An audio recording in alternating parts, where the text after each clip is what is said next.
طالما انت فت لهذا الفيديو فخليني اعطيك شويه نبذه على الفيديو مشان تعرف اذا هذا الفيديو موجه لإلك او ما موجه لإلك. بهذا الفيديو يا عزيزي ويا عزيزتي المشاهد راح اعطيك رايي عن هاتف انفينكس هوت 30 اي، وراح اعطيك رايي عن من خلال تجربتي له. اللي بيعرف المتابعين اللي قدامه بيعرفوا انا جربت هذا الجهاز واعطيته الراي فيه ولا انصح بشرائه ولا لا. فمن كثر التعليقات اللي تكررت ولكل الفيديو بيجيني تعليق او تعليقين، يا زيد عملنا رايك عن هاتف انفينكس هوت 30 اي ولا تنصحنا بشرائه بعد اخر تحديث 2.9 ببجي موبايل مود الثلجي. شوف يا حبيبي، خلال تجربتي لهذا الجهاز فانا اكيد بنصحك بشرائه، لانك ما راح تلاقي جوال ب 120 دولار بيدعم لك 40 فريم في ببجي موبايل ثابتين وبدون لاج وبدون اي تقطيع نهائيا. بس مستحيل بكل جهاز الا ما يطلع كم عيب او الا ما يطلع كم خلل. شوف يا معلم، انا ما راح اشوه لك سمعته الهوت 30 اي، جهاز كويس وما على عيوب نهائيا، لانه من سعره يعني من سعره 120 دولار الى ما يكون فيه عيب لصار سعره 120 دولار او مش عيب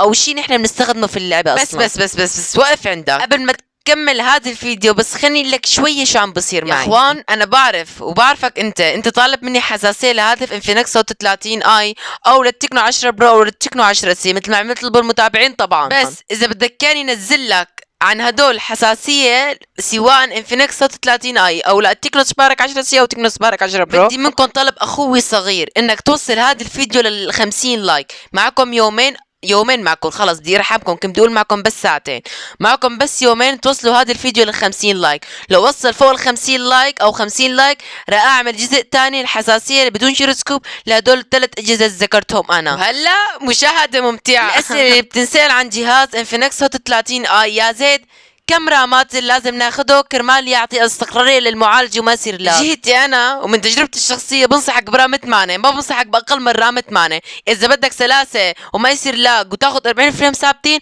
نصيحة مني لك لا تتورط تجيب اقل من رامة 8، خد حسن رامة 8 يا حبيبي. هلا خليني اشرحكم قصة انفينكس هوت 30 اي وكيف قدرت احصل هذا الجهاز وقدرت اني اجربه واطلع واحكي عنه. كنت يا اخوان قاعد في المدرسة في امان الله، ولا بلاقي صديقي في المدرسة معه هاتف انفينكس هوت 30 اي، وانا من خبرتي الشخصيه في الاجهزه بعرف انه هذا الجهاز ما له شيء نازل اصلا. فكسبتها فرصه لإلي قلت له تعال لعندي عازمك لعندي على كاسه شاي، هيك قلت له. ولا هو ما توقعته انه يصدق او ما توقعته انه يرضى يجي لعندي. فقلت له انا عندي قناه يوتيوب وشرحت له القصه كذا كذا كذا الى اخره، فوافق بالاخير انه يجي لعندي وعزمته مثل ما قلت لكم على كاسه شاي. قعدنا انا وياه من حسن حظه انه كان هو كمان بيلعب ببجي موبايل، فما تعذبت بالتنزيل ولا تعذبت تحميل الموارد، اخذته وقعدنا نلعب. راح يا اخوان اول ما فت اول دق مستودع انصدمت من كمية السلاسة اللي موجودة بهذا الجهاز.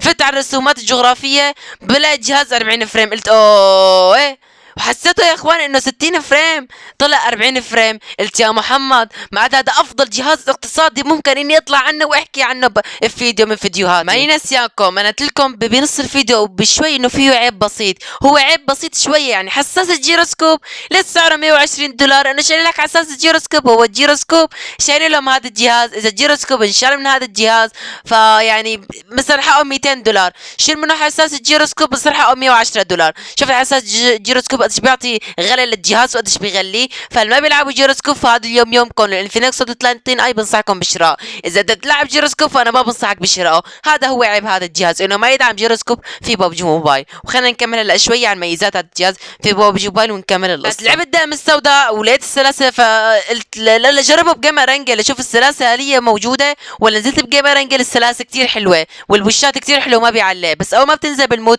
اي جهاز بيعلق، او ما بنزل بالمود بصير لاج بسيط وبعدين برجع 40 فريم ثابتين. اي جهاز بصير فيه هذا الشيء. فالجهاز انفينكس هوت 30 اي خذه وانت مغمض عيونك، بس ما بيدعم جيروسكوب لانه هذا ارخص واقوى جهاز بس بدون جيروسكوب للثابت، يعني اذا حابب تلعب عليه ثابت بدون جيروسكوب بس الجهاز كتير سلس وبيستاهل الشراء من خلال تجربتي له. هيك شكرا على المشاهده والسلام عليكم ورحمه الله وبركاته.